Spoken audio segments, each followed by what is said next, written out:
One game that's coming out this year that myself and plenty of you guys are extremely excited for is the Teenage Mutant Ninja Turtles Cowabunga collection, coming to various consoles and PC sometime this year.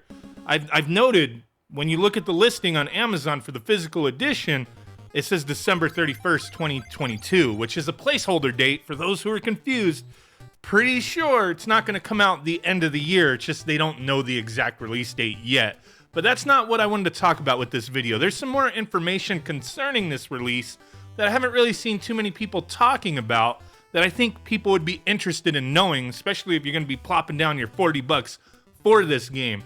But what this collection has going for it is 13 classic retro Teenage Mutant Ninja Turtle games, including the original arcade games, both the original and then Turtles in Time, all the NES games up to Tournament Fighters. You got Manhattan Project, the arcade game, then the original, and then Turtles 4, Turtles in Time for the Super Nintendo, Tournament Fighters for the Super Nintendo, Sega Genesis. You got all the various versions of that.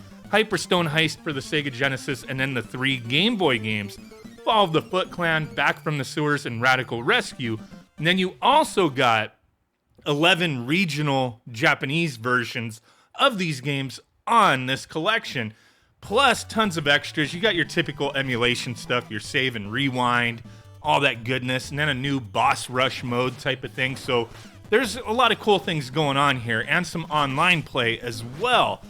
But just in case some people are curious, I did take a look at the Amazon listing for this, and with the questions that people can ask, it looks like a manufacturer, somebody with the manufacturer tag, which you have to be verified through Amazon to get that tag, has answered a bunch of questions, and some people may be mixed on some of this stuff. So I wanted to go through that. So as you see right here, this item will be released on December 31st.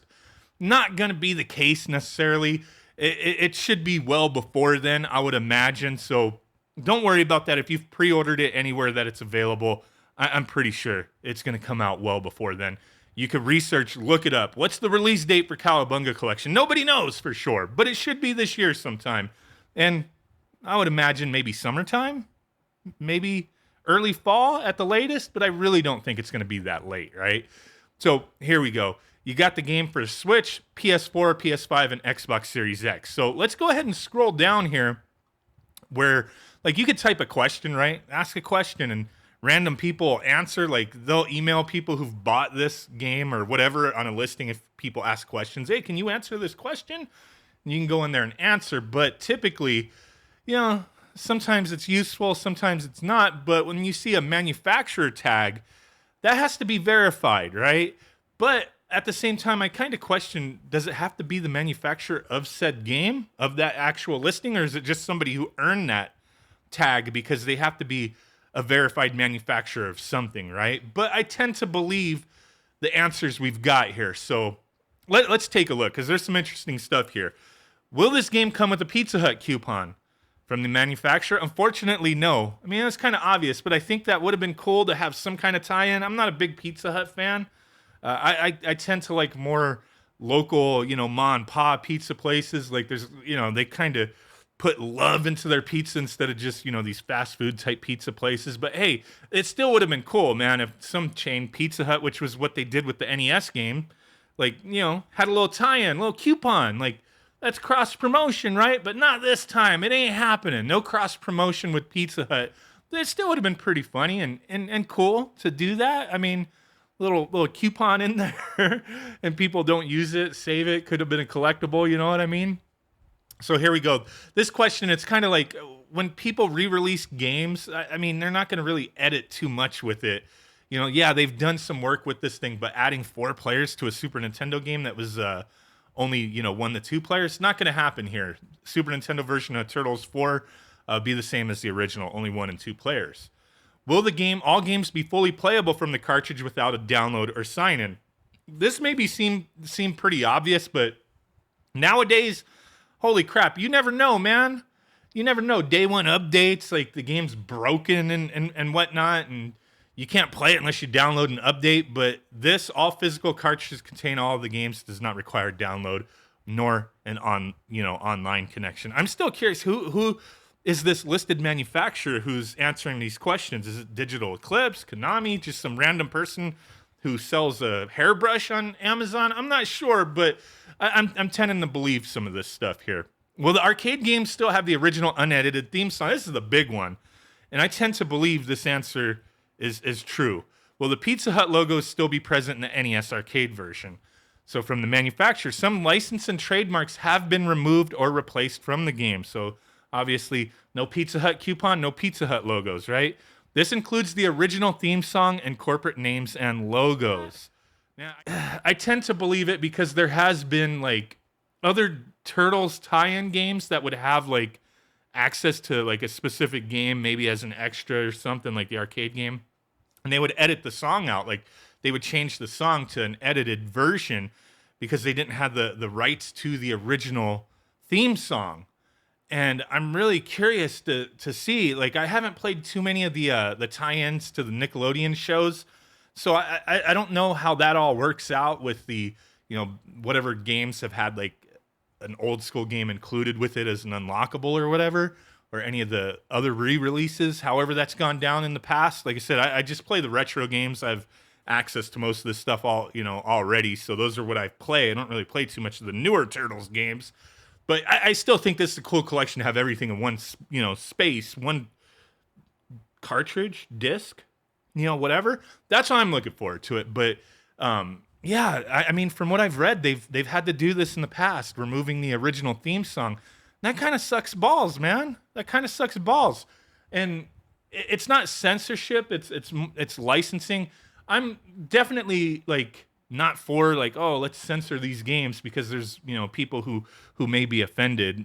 Like I feel like people who are easily offended by stupid stuff. We've talked about this in a previous video about a game, but like I haven't looked up what the definition of the word offended is, but I feel like the word offended means that like you were emotionally damaged, like you had emotional harm, and you can't have emotional harm, like suffer emotional damage, right, to every damn thing in the world. Like it's got to be personal, you know what I mean? Like I don't get offended by stuff unless it's like directly from somebody I care about. So how could like these little edits and games, like I don't know why, like the censorship stuff, man. It baffles me, but whatever, man. A deeper conversation for another time. But this is not censorship. It's licensing issues that people will look at like, oh well, this isn't preserving the original game. And I think with re-releases and stuff like that, it's not necessarily about preservation. A lot of people talk about video game preservation and whatnot, and I don't think it has anything to do with historical preservation with some people, not everyone. There's definitely people for historical reasons want to preserve games in their original form. A lot of it is just about access, like greed. Be it you want to be able to play every damn thing there is, even though you don't legitimately have a right to, which I don't care. Whatever, man. I'll be emulating everything. I don't give a shit. Like, I'm just, speaking my mind here. Or, like, people want to monetarily gain from it, right? From that preservation. So it's not really preservation, it's access and monetary gain. So yeah, conversation for another time. Let's see what other questions there are. Get this video wrapped up here. Okay, so here we go. Will backgrounds be changeable or based on the selected game? Each background is based on the selected game. It can also be turned off. So you're not going to have like too many bezel options, it sounds like. Will this game support scanline filters? Yes, the game has multiple options. And we have seen that. Will it play on the Switch Lite? Of course. Doesn't use Joy-Cons as like a, only control option type of thing, right? Yes, it'll play on the Switch Lite. What's the next answer? Why wouldn't it? It's still a Switch, right? Pop-Tart Pooper 72 is on point here. Please, what is the difference between PS4 and PS5? Can PS4 be played on PS5 and vice? PS5 supports 4K and has faster load times. Games shouldn't really require too much in the way of loading, right? Those who buy the PS4 version will get a free upgrade to the PS5 version. Sweet balls. Okay. The preview video shows 4 players during gameplay. Will there be no 4-player option? Why will there be no 4-player option? I guess they're kind of responding to an earlier question with the Super Nintendo version. Maybe. Or maybe something listed in this as 1 to 2 players maybe. But both the original arcade game And Turtles in Time are playable with 4 players locally and online. Hell yes. Map buttons into one button special moves of tournament fighters. Button inputs can be remapped to individual buttons, but they cannot be. You can't make macros. You're not making macros that do multiple things. Like, let me press this one button, I get to do a Hadouken action type of thing. Not happening here.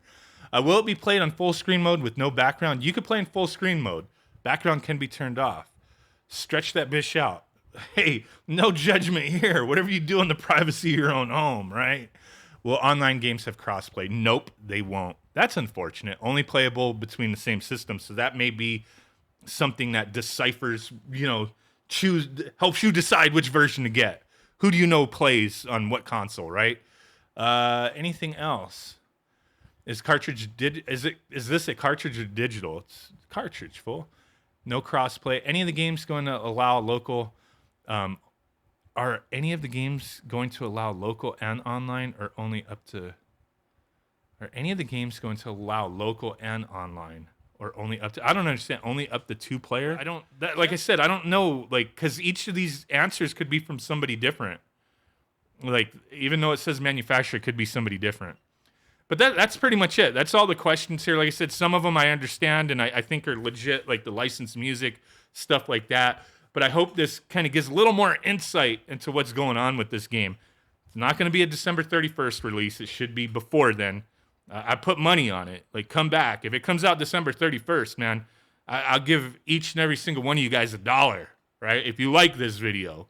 If you liked it and you commented and the game comes out December 31st, I will send each one of you $1, right? Holy crap. That could turn into the downfall of me, but I promise. It ain't coming out December 31st. Let me know what you guys think. Appreciate y'all watching. Catch you on the next one. Bye.